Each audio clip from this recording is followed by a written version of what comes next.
Société Péris, partenaire du rugby amateur languedocien, vous présente Série Rugby.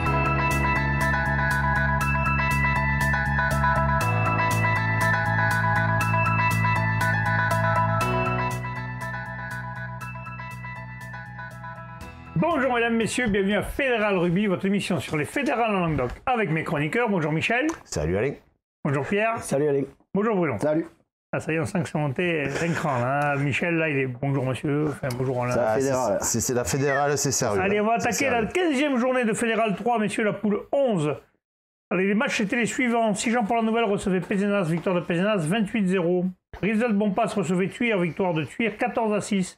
Fleury-Saint-Coursan recevait Jacou, victoire de Jacou, 19-0. Palavas recevait Côte-Vermeille, victoire de Palavas, 10-7. Servien-Bougeant recevait Vendres-l'Espignan, victoire de Servien-Bougeant, 23-17. Et l'Aviron Gruissanais recevait les Plages d'Orbe, victoire de l'Aviron Gruissanais, 43-36, Bruno. Ouais, très beau match de rugby samedi là, à Gruissan.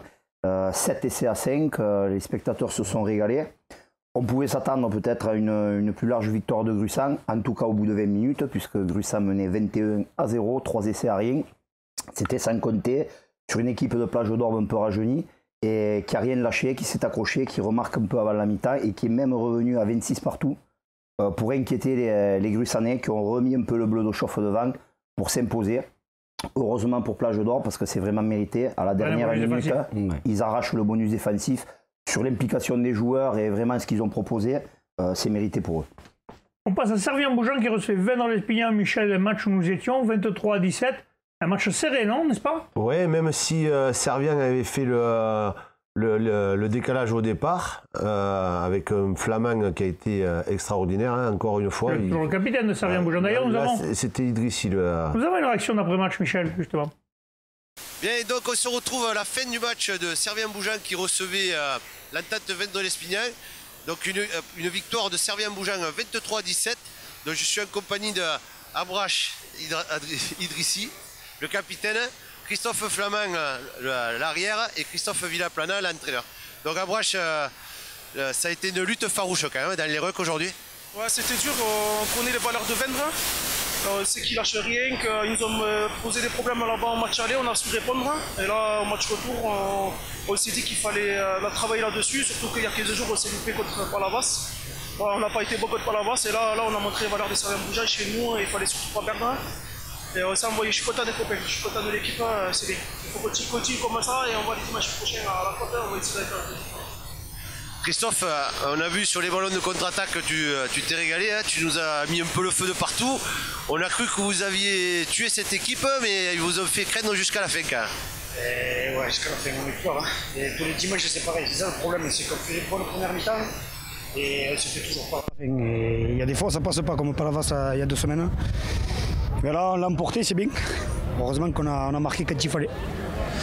Christophe, tes joueurs me parlaient de Palavas, on sent que ce match quand même a marqué un petit peu les esprits. Aujourd'hui, Vendres a été assez indiscipliné, vous en avez bien profité, mais cette fin de match quand même vous a fait un petit peu peur quand même. Je pense qu'il y a eu 2 mi-temps, hein. On a su bien gérer la première mi-temps, les contrer sur les ballons portés, mettre un gros engagement. On voulait être présent dans la densité, dans le combat. C'est sûr qu'on s'était dit, ce dont on avait cruellement manqué contre Palavas. On a été complètement absent, on prend un essai au bout d'une minute contre Palavas dans la première minute. Donc aujourd'hui, il fallait répondre présent dans le combat et les gars ont répondu présent, même si à la fin, on perd un peu le fil du match, dans la gestion, dans l'intensité. Bon, après, la victoire est là, elle est belle, ça nous permet de respirer, de regarder peut-être un peu vers le haut encore, hein. Même si on sait que notre chemin est long, on connaissait les vertus de cette équipe, hein. On savait qu'ils lâchaient rien, je les avais vus à Pézenas. Ils avaient fait un peu le même type de match où en première mi-temps ils s'étaient éteints, ils prennent 20 points sur la première mi-temps et sur une mi-temps en truquant, en tirant les maillots, en foutant les doigts dans les yeux. Bon, c'est le rugby, hein. De toute façon ça reste un sport de combat. Voilà, ils jouent à leur arme, ils jouent très bien et voilà, on connaissait leur valeur et encore dimanche dernier ils l'ont prouvé contre Valavas, donc à nous de continuer notre bout de chemin et d'être performants comme on l'a pu être, comme on l'a dit à Brache. Nous on va jouer notre jeu, on va essayer de chercher des résultats un peu partout, hein. Il n'y a pas de raison, hein. On a les qualités pour le faire, faut-il voilà, que maintenant les gars se le mettent en tête et envie de le faire collectivement. Ouais, Abrache, donc c'est dit à demi-mot, mais cette victoire va quand même vous relancer et vous pouvez encore titiller le haut du tableau. Ouais, non, on n'est pas mort. Il nous reste encore. Il y a un match en retard contre Rivesaltes qu'on n'a pas joué. On n'est pas mort. On s'est tiré une balle dans le pied là, il y a 15 jours. Mais c'est pas fini. Les matchs à la maison, on va accrocher les équipes qui vont venir. C'est du gros calibre qui arrive. Hein. Mais on va aller à l'extérieur, on va faire des résultats et on va confirmer à la maison. Et on n'est pas mort. On n'est pas mort. Bien, mais messieurs, je vous souhaite bonne chance pour la suite. Donc, certainement qu'on se retrouvera encore sur les antennes. Donc, on se dit à bientôt pour la suite des aventures de cette poule 11 Fédéral 3. Allez, au revoir. Oui, donc on a vu, tu me disais Flamand qui a joué. Oui, voilà, le capitana c'était Abrash Idrissi qui l'avait. Ah, c'était pas Flamand. Oui, mais Flamand a comme à son habitude, a fait un match énorme. Il a joué quoi, arrière ou ça? Il jouait à l'arrière et il a vraiment mis cette équipe à lui seul, cette équipe de Vendre en difficulté. Mais Vendre l'Espignan n'a pas lâché et en fin de match il est revenu et aurait même pu marquer un essai sur la dernière action, un peu litigieuse. Litigieuse ou gag? C'est pas vraiment un gag, hein. C'est un ballon qui traînait un peu dans l'embut, un joueur de Vendre qui a fait le tour. Alors est-ce qu'il était hors jeu ou pas, sachant que dans l'embut on l'est pas vraiment. Voilà, donc, on l'est pas hors jeu. Donc l'essai aurait pu être accordé, mais bon, juste avant, Monsieur Généraux avait laissé passer un essai où il y avait un en avant de 1,50 m. Donc voilà, quand même une victoire, on va dire, logique pour Servien-Bougeant. Vu la physionomie du match, ouais. Et du coup, ils sont un bol d'air pour le maintien, là. Hein. Ouais, ça leur fait du bien, ouais. On va voir après les autres résultats, là, mais c'est vrai qu'ils avaient besoin de cette victoire, sachant qu'ils ont encore un match en retard aussi, Servien. Ouais. Mais ça leur fait du bien, quand même. Allez, on passe à Palavas qui recevait la Côte-Vermeille. Palavas qui était en difficulté aussi et qu'il leur fallait gagner. Et ils l'ont fait 10-7, juste, mais le boulot est fait. Ouais, le boulot est fait. Il faut la passe de 3. Hein. Ça fait 3 matchs qui gagnent d'affilée, Palavas. Hein. Contre une équipe de Côte-Vermeille qui était venue avec des ambitions. Le score se fait en première mi-temps où Palavas arrive à la mi-temps à 10-0. Et puis derrière, Côte-Vermeille qui remarque et a noté une très très grosse défense pendant quasiment toute la dernière demi-heure. Et Palavas qui s'en sort et qui gagne ce match 10-7. C'est une très bonne performance pour eux. Pareil, oui, pour l'optique du maintien, du coup ils prennent 7 points sur le dernier et 5 points sur l'avant-dernier. Et du coup, Fleury-Salcoursan qui recevait Jacou, Bruno fallait gagner et malheureusement, à la maison, par contre, ils ont perdu 19-0. Là, ils se sont mis une grosse balle dans le pied. Là. Alors oui, ils se sont mis une balle dans le pied parce que, a priori, le match aller avait été un peu tendu. Il y avait sûrement un peu de revanche dans l'air. Maintenant, pour un match capital, quand on prend un carton rouge au bout de la 6e minute, malgré une entame où ils avançaient sur les impacts, où on sentait vraiment une équipe de Fleury-Salcoursan vraiment pas résignée. Tu prends un rouge à la 6e, tu en prends un autre à 7-0 contre toi à la 45e, à 13 contre 15. Bon, c'est difficile. Ouais. Encore, tu prends que 19 points. Voilà. Et tu as Jacou qui va aller chercher le bonus offensif en fin de match. Je pense que là, peut-être que l'entente a pris vraiment un gros coup derrière la tête. Hein. Ouais, alors, j'étais pas au match, hein, c'est toujours. Mais bon, quand on prend 2 rouges à domicile, voilà, c'est compliqué de s'en sortir. Et c'était vraiment le match.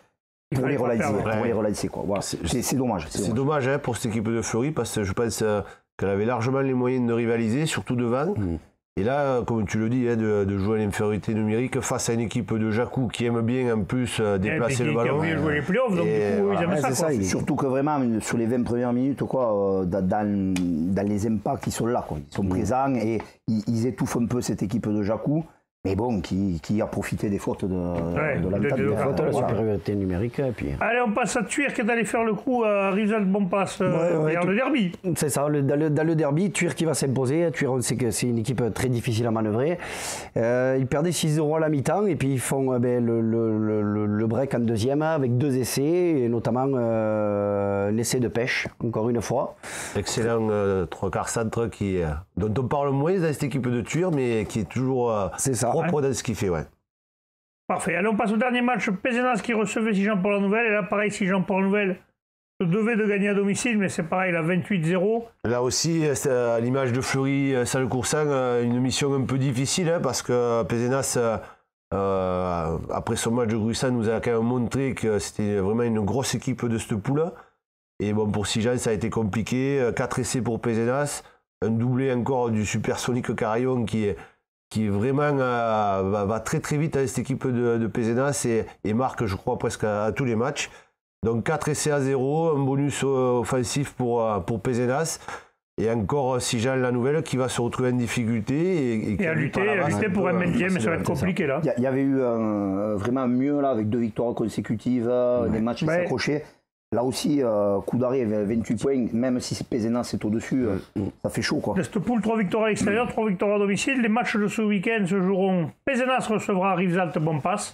Tuir recevra Fleury-Salcoursan. Jacou recevra Palavas. La Côte-Vermeille recevra Servien-Moujan. Les Plages d'Orbe recevront Sijan-Port-la-Nouvelle. Et Vendres-l'Espignan, ça se jouera le samedi, recevra l'Aviron Gruissanet. Là, il y a un beau match aussi, hein, Michel? Oui, il y aura un beau match, un sacré, on connaît les antécédents, donc espérons que ça se passera bien. Je sais que ce match doit se passer à Vendres normalement, si les tribunes ont été remises en état, puisqu'elles ont été refaites. Voilà, donc la réponse aura lieu dans la semaine. Et par contre, ce week-end, ce sera le premier match qu'on va téléviser de Rivesaltes, puisqu'on ira les voir à Pézenas. D'accord. Donc on va enfin les voir parce que c'est la seule équipe qu'on n'a pas eu encore sur notre antenne. Eh ben, devant les Piscinois, ça va être certainement compliqué pour eux d'aller gagner à Pézenas. Ça va être un beau challenge pour eux, c'est clair. Allez, on passe à la poule de 12 de Fédéral 3, pardon. La 15e journée, nous avions Quillan qui recevait Grenade. Oui. Et victoire de Quillan, 14-0. C'est pas un gros score, mais bon, à non, domicile, c'est pas un gros score, pas un gros score, pas un gros match. Sous la pluie, à Limoux, Quillan qui se reprend bien quand même, hein, chez un concurrent direct au maintien, ouais, j'allais dire à la descente, hein. Enfin, c'est un petit peu pareil. Mi-temps, ils arrivent à la mi-temps à 0-0, hein. Donc ça va être un match avec pas mal de fautes de main, pas mal d'indiscipline aussi dans le jeu.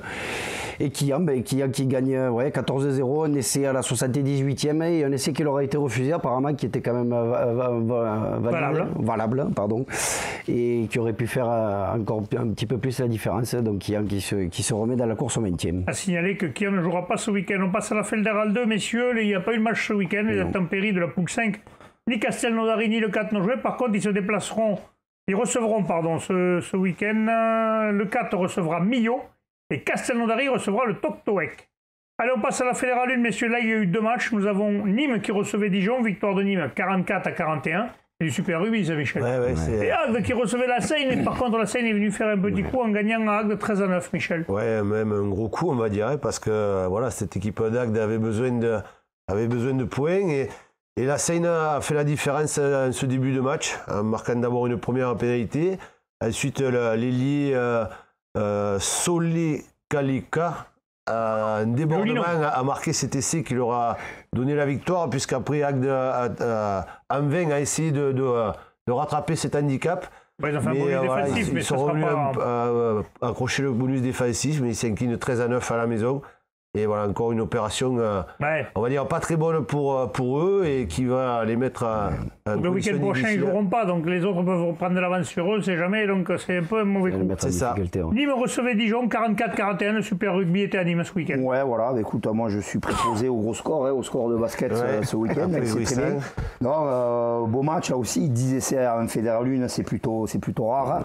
Nîmes qui a joué à se faire peur, il menait de plus de 20 points, il y a eu 27-7, etc. Sauf que Dijon n'a rien lâché. Et pour revenir à 3 points en fin de match, juste histoire d'avoir un peu la sueur froide dans le dos. Donc voilà, dommage pour Nîmes qui pouvait espérer à un moment donné le bonus offensif, mais à un moment donné, quand on passe un peu près du boulet comme ça, on s'en contente. Voilà. 5 essais de chaque côté. 5-5. Là, il y a eu du jeu. À signaler que Nîmes se déplacera à la Seine-sur-Mer, messieurs. Je vous remercie, on va se retrouver demain pour les séries. Respirez bien sur tous les terrains. Salut. Ciao.